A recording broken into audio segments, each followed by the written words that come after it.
ঢাকা টেস্টে আয়ারল্যান্ডকে 217 রানে হারিয়ে সিরিজ জয় বাংলাদেশের। এই জয়ে 2 ম্যাচের সিরিজে আইরিশদের হোয়াইট ওয়াশ করল নাজমুল শান্তর দল।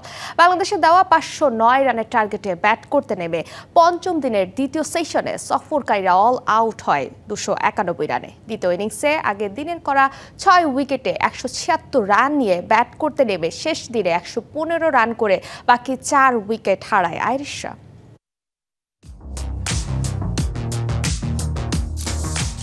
ঢাকা টেস্টের পঞ্চম দিনে তাইজুল মুরাদদের দিয়ে 59 ওভার ব্যাট করালো আয়ারল্যান্ড। আগের দিন 54 ওভার ব্যাট করে 6 উইকেট হারানো আইরিশরা পঞ্চম দিনে হার মানল বাকি 4 উইকেটে স্কোরবোর্ডে আরও 115 রান যোগ করার পর। তাতেই স্বাগতিকদের নিশ্চিত হল 217 রানের জয়। আইরিশদের চতুর্থ দিনের পুঁজি 6 উইকেটে 176 রান নিয়ে শুরু পঞ্চম দিন। ম্যাকবির্নে ক্যাম্ফারের 26 রানের সপ্তম উইকেট জুটি ভেঙে বাংলাদেশের দিন শুরু করেন তাইজুল ইসলাম। টাইগার মর্নিংয়ে তাইজুলের মাইল ফলক প্রথম বাংলাদেশি হিসাবে টেস্টে অর্জন করলেন 250 নম্বর উইকেট। 48 রানের অষ্টম উইকেট জুটিতে জর্ডান নেইলকে নিয়ে চোখ রাঙাতে থাকেন ক্যাম্ফার। তুলে নেন ক্যারিয়ারের প্রথম 50। দলীয় 237 রানে নেইলকে বোল্ড করেন মেহেদী মিরাজ। 46 বলে 30 রান করেন এই টেল এন্ডার।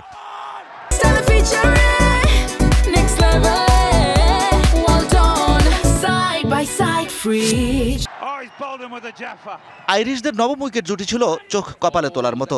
গেভিন হোইকে নিয়ে 191 বল খেলে 54 রান করে ইনিংসের সবচেয়ে বড় জুটি করেন কার্টিস ক্যাম্ফার। অবশেষে 291 রানে ইনিংসের 114তম ওভারের দ্বিতীয় ও তৃতীয় বলে গেভিন হোই ও ম্যাথিউ হ্যামফ্রেইকে ফিরিয়ে দিয়ে দলের জয় নিশ্চিত করেন Hasan Murad.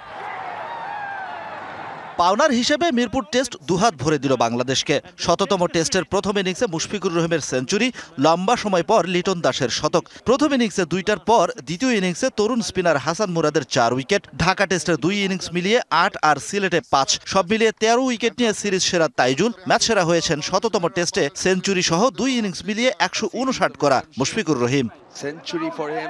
Shahan Papon, DBC news desk.